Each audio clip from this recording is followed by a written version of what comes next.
మనకు 1911 దీనికి సంబంధించిన కొన్ని రిలేటివ్స్ అనేది 1911కి సంబంధించిన దానిలో కొన్ని రిలేటివ్స్. సో ఇక్కడ ఏంది మనకు 1911 ఇక్కడ క్యాపిటల్ సిటీ అనేది చేంజ్ అవుతుంది కోల్కతా టు ఢిల్లీకి.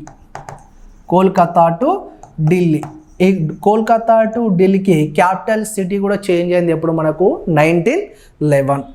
1911లోనే ఐఎన్సి సమావేశం అనేది మనకు ఈ కోల్కతాలో జరుగుతుంది.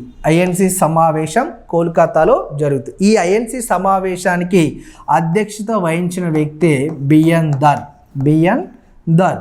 సో ఇక్కడ ఈ 1911 కోల్కతా ఐఎన్సి సమావేశానికి అధ్యక్ష వహించిన వ్యక్తి ఎవరు? బిఎన్ దర్ అని చెప్పచ్చు. సో ఇక్కడ ఈ 1911 ఐఎన్సి మీటింగ్లోనే మొదటిసారిగా జనగణమనను ఆలపించడం జరిగిందన్నట్టు. మొదటిసారిగా ఈ జనగణమనను ఆలపించడం జరిగిందన్నట్టు. అంటే ఇక్కడ ఈ సమావేశానికి రవీంద్రనాథ్ ఠాగూర్ హాజరవుతాడు. హాజరైన తర్వాత ఈ మొదటిసారిగా బెంగాలీ లాంగ్వేజ్లో ఈ జనగణమనను మనకు మొదటిసారిగా భారతదేశంలో మనకి ఏ ఐఎన్సి సమావేశంలో ఇంట్రడ్యూస్ చేశారు? 1911 ఐఎన్సి సమావేశంలో ఈ జనగణమన అనేది మనకు ఇంట్రడ్యూస్ చేయడం జరిగింది. అంటే మొదటిసారి రవీంద్రనాథ్ ఠాగూర్ ఏ ఐఎన్సి సమావేశంలో జనగణమనను ఆలపించడం జరిగింది అంటే 1911 కోల్కతా ఐఎన్సి సమావేశం. ఆ సమావేశానికి అధ్యక్ష వహించిన వ్యక్తి ఎవరు మనకు?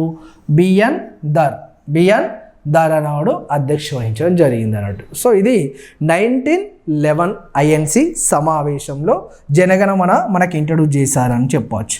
క్యాపిటల్ సిటీ చేంజ్ అవుతుంది, జనగణమన ఇంట్రడ్యూస్ అవుతుంది. ఇంకా అడిషనల్గా అంటే మేడం క్యూరీకి కూడా మనకు నోబెల్ ప్రైజ్ వస్తుంది 1911లోనే.